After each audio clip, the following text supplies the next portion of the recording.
Alright, we're trying this again. Hello, video watchers, as well as attention people.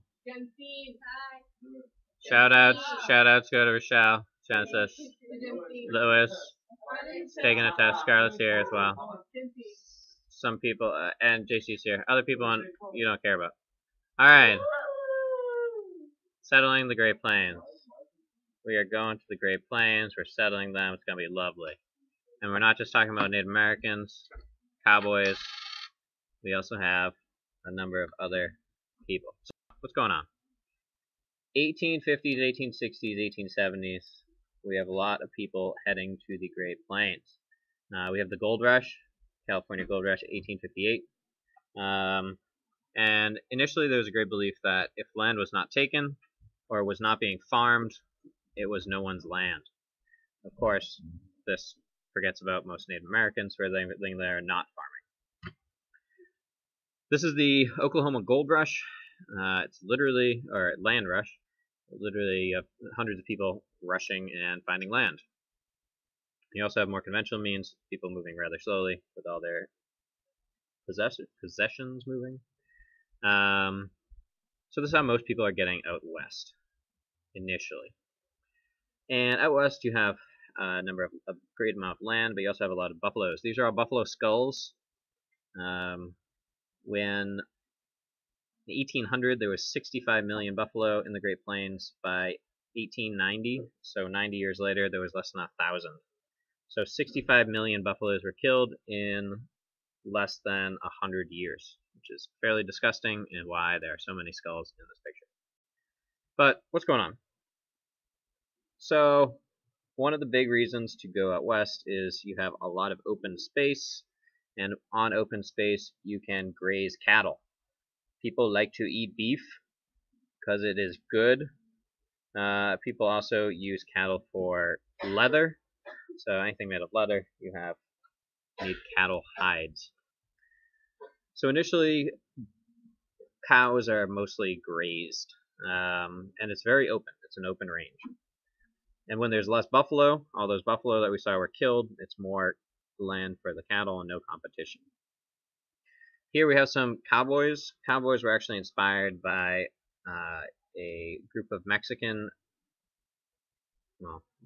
cowboys, but they're called Vaqueros.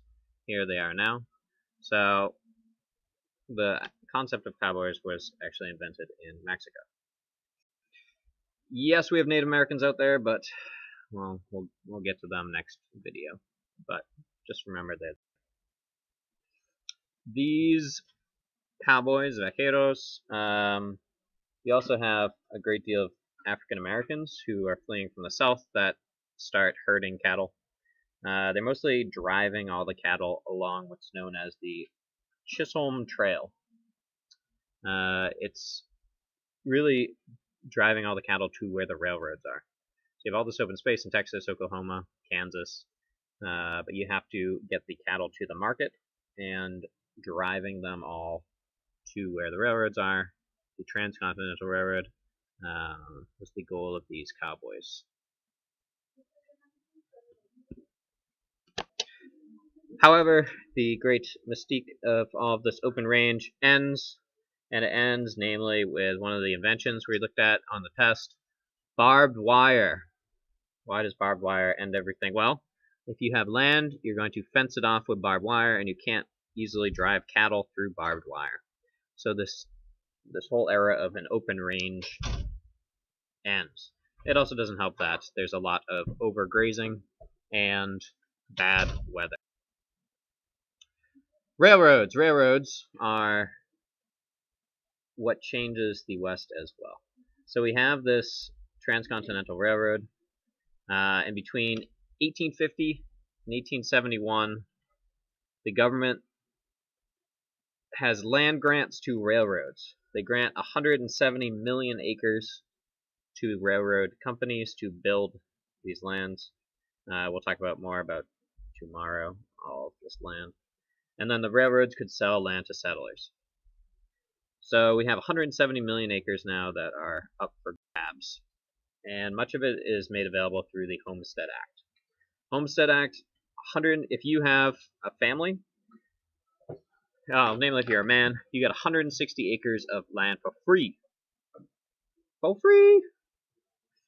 And between 1862 and 1900, 600,000 people arrived in the West to get free land. And several thousand of these people were called Exodusters. And these were African Americans who moved to the West after the Civil War. So a lot of people that are fed up with the land that they've been living on, they move west. When they get west, farmers do not have an easy life. There are a lot of issues, including tornadoes! This is a big tornado. This is one of the first photographs ever taken of a tornado. The weather also has droughts, there's floods, there's blizzards, and if you think about the West, you don't have a lot of trees, so we'll talk about what their houses are made of in the first place. Also, you have all this land now they have to farm, so figure out how to farm it. John Deere comes up with the steel plow, which helps it greatly, and you have a reaping machine, which helps farmers as well. And to help farmers, they invent, well, the Morrill Act. 1862, it finances agricultural colleges. So it helps farmers to really learn about what works for farming and what doesn't work. So you don't have all these people that are just trying their luck out there. It really helps them get educated in the science of farming.